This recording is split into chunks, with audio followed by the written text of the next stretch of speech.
What if the world's largest store was never a store at all, but a machine? Quiet, tireless, swallowing one industry after another until the word Amazon stopped meaning a website and started meaning gravity. In another timeline, Jeff Bezos called it relentless. He even registered the domain.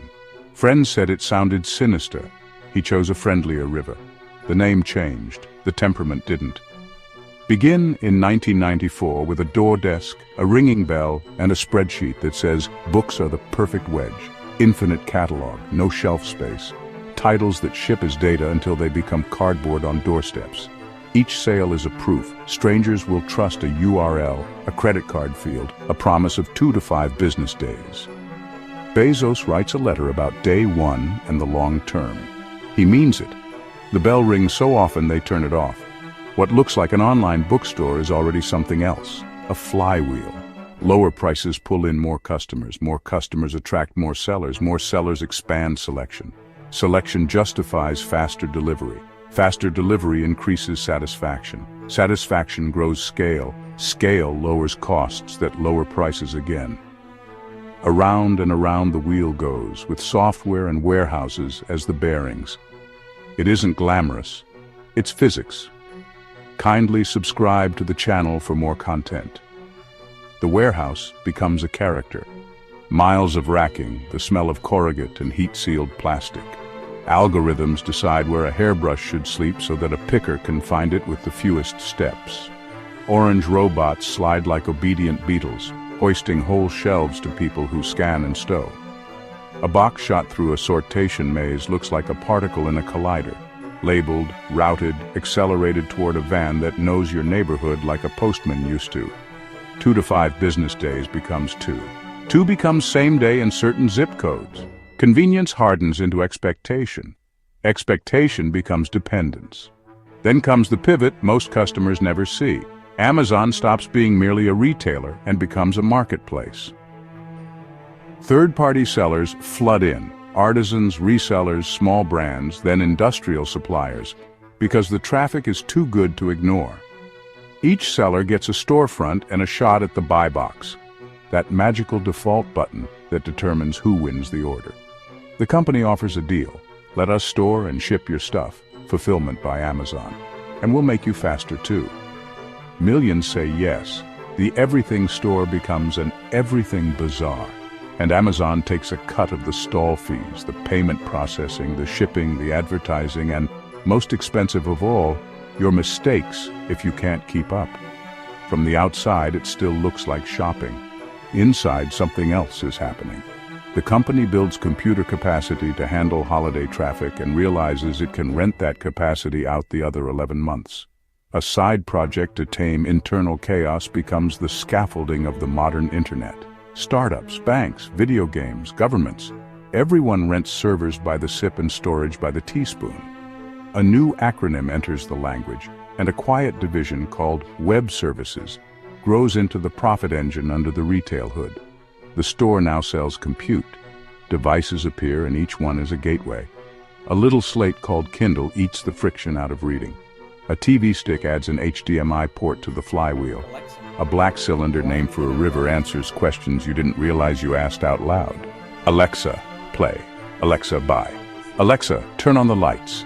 Speakers become microphones, become habits. The smart home becomes one brand's polite suggestion for how your evening should unfold. Content follows. A scrappy studio turns into a streaming service. Original series win awards. Live sports jump across decades of tradition to land behind a Prime login. The screen in your living room becomes an aisle end cap for everything else. The same account that streams a show pays for your rice cooker, schedules your toilet paper, renovates your pantry. If you pay for free shipping, Prime, the bundle keeps growing until the ship for free part feels like the least interesting perk. Music arrives, same-day groceries arrive. First as a bolt-on brand, then as a chain of physical stores that teach software how produce spoils and people queue. Pharmacy arrives. Video games arrive through a purple site that turns chat into commerce. Hollywood's catalogs arrive, folded into a lion-roaring studio that helps fill a content pipeline no single network could keep fed. Each acquisition looks isolated until you draw the lines between them and the login that connects them all. Logistics gets a new last mile. First, the company leans on national carriers. Then it leases planes, fields its own trucks, sprinkles the map with delivery stations, and recruits a small army of independent couriers who wear the logo without drawing a salary. A van parks at dusk on your street. A driver in a navy shirt steps out with an armful of parcels. A photo of your package lands in your inbox. By the time you wonder what happened to the bell on the door, you realize the bell is now your phone, and it rings every time a driver drops a barcode to your porch. For sellers, the bargain is both irresistible and dangerous. The reach is unmatched. The rules are unforgiving. Fees climb, from referral to fulfillment to ads, until a small shop begins to wonder whether it's a tenant in someone else's mall, paying rent, security, and the privilege to decorate the window. The search results page reshapes itself under the weight of sponsored slots, bestsellers, and house brands that sound generic enough to be anything but unmistakably owned. Complaints about counterfeits and safety cascade in one era. New verification and accountability rules land in the next. Quality improves, but the message is clear. When a marketplace is as large as a country, it must regulate like one. The antitrust questions sharpen. Is the platform a neutral road or a toll booth with favorites? Does a seller's data teach the store which products to copy? When your first tap is a search bar inside an app, is the app the new aisle and the page the new shelf? And who decides what level each brand gets to put its cereal? Legislators take notes, regulators circle. In one market, fines; in another, settlements; in a third, sternly worded reports that read like weather forecasts for a coming storm. The company responds, choice increases, prices drop, delivery speeds up. Customers vote with thumbs and wallets. Small businesses export more than ever through digital storefronts they could never have built alone. We are the infrastructure for millions of entrepreneurs. All can be true at once. Meanwhile, the advertising business quietly explodes. Brands pay to stand where your eyes land. The sponsored label becomes a new rent on attention. For every query, dog food, HDMI cable, probiotic, there is a bidding war unfolding in milliseconds behind the scenes. The store becomes a search engine with a warehouse attached. The line between retail and media dissolves until the cart is a content feed and the content is a cart. In the background, a private space company founded by the same man tests reusable rockets, and a satellite constellation plan promises broadband from orbit. That's not Amazon, strictly speaking, but the name on the launch pad feels like part of the same thesis. Reduce friction, own the rails, then rent the rails to everyone. Back on Earth, a newspaper bought by the founder learns how to push stories down a digital pipe that doesn't buckle at scale. And journalism survives another winter because someone who understands subscriptions happened to love headlines. Inside the company, relentlessness is a culture as much as a plan. Door desks become a ritual. 6-page memos replace slide decks.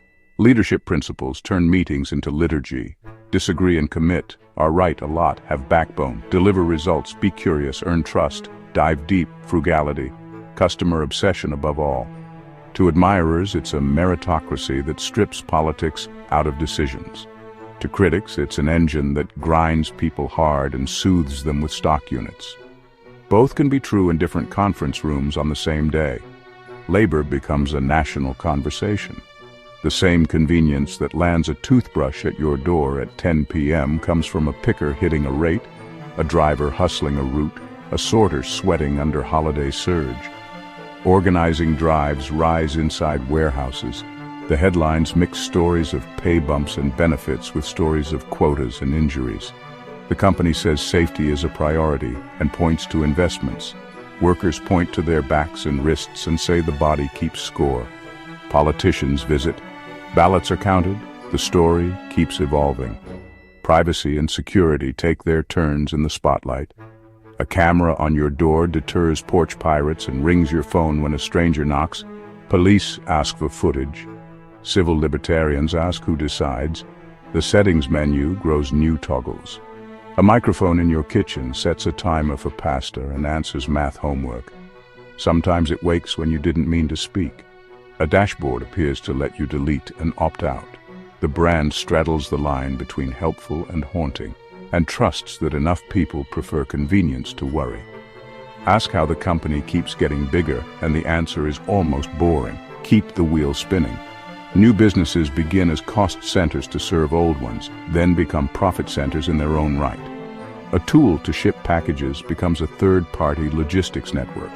A reader for Kindle becomes a chain of bookstores that sell everything except surprise. A data lake for Prime Video becomes analytics you can rent. A learning curve in robotics becomes a fleet of machines that do warehouse tango all day. When a piece improves the whole, it stays. When it doesn't, it's written down, and the capital tries something else. So why does it feel like Jeff Bezos owns everything? Because the map you carry in your head, shopping, watching, listening, reading, shipping, storing, searching for a product before you search the wider web, tilts toward one ecosystem with one password. You could avoid it. Many do. But the path of least resistance wears into a road, and one day you realize your household runs on a calendar the company set. A monthly subscription that buries the shipping fee, an annual content slate that keeps you inside the app, a cloud bill that scales up when your startup gets lucky. Is it too big? That depends on which ledger you read. On one side, lower prices, faster delivery, unprecedented selection, a marketplace that turned kitchen tables into export hubs, a cloud that let a kid with a credit card compile a company in an afternoon. On the other, market power that bends sellers to rules they can't negotiate, a search page that sells attention to the highest bidder, labor systems that trade human bodies for your impatience, a platform that can copy the very products it hosts, and a data position that makes competition feel like climbing in mud. The story doesn't end with a gavel or a villain's laugh. It keeps moving because the machine keeps learning. The empire tries grocery again, but smarter. It trims a misstep in a gadget line and reinvests in the ones that bind you tighter. It experiments with clinics and pharmacy, with AI shopping assistants that guess what you meant better than you knew, with palm payments in physical stores, with satellite internet to reach the addresses even vans can't.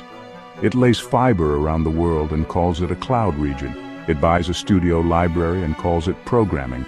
It funds delivery entrepreneurs and calls it opportunity. It inspects millions of listings a day and calls it trust and safety. Every verb is designed to sound like infrastructure because infrastructure sounds inevitable. Where does it end? Maybe it doesn't.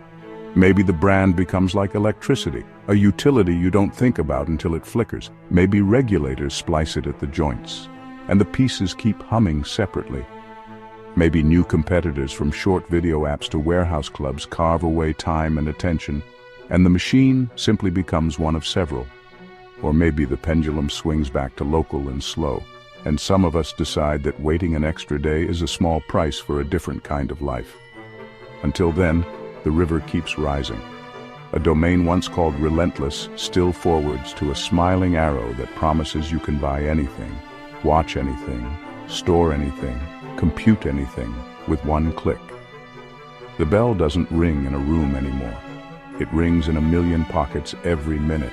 And if that sounds sinister to you, it's worth asking why, because the answer says as much about us as it does about Jeff Bezos.